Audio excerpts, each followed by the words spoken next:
से बोलिए बाबा नीलकंठ की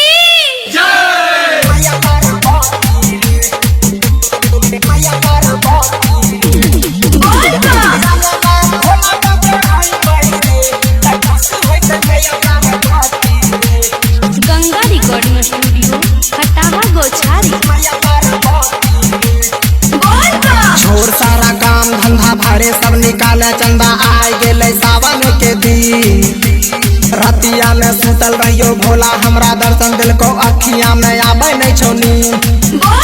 छोड़ सारा काम धंधा भाड़े सब निकाले चंदा आए गेले सावन के दिन।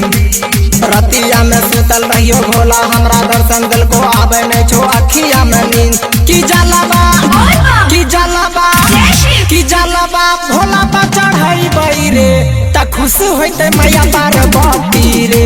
त उनका देखेबे अगरबत्ती रे त खुश होते मैया पार्वती रे।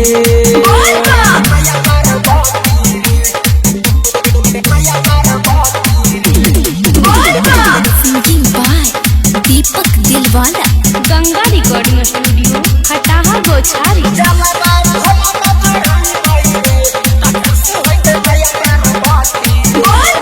1 किलो गांजा हम आई खुल खरीदबै रे।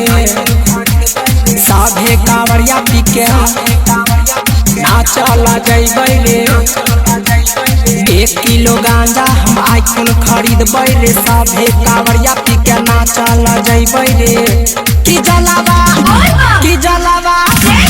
जलावा भोला पर चढ़ाई रे त खुश होते मैया पार्वती रे।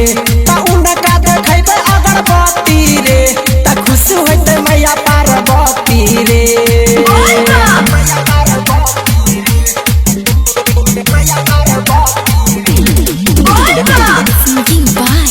दीपक दिलवाला गंगा रिकॉर्डिंग स्टूडियो खटाहा गोछारी।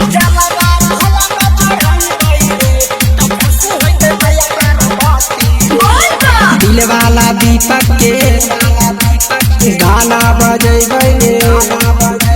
छेदी बिहारी संग देवघर जइबै रे।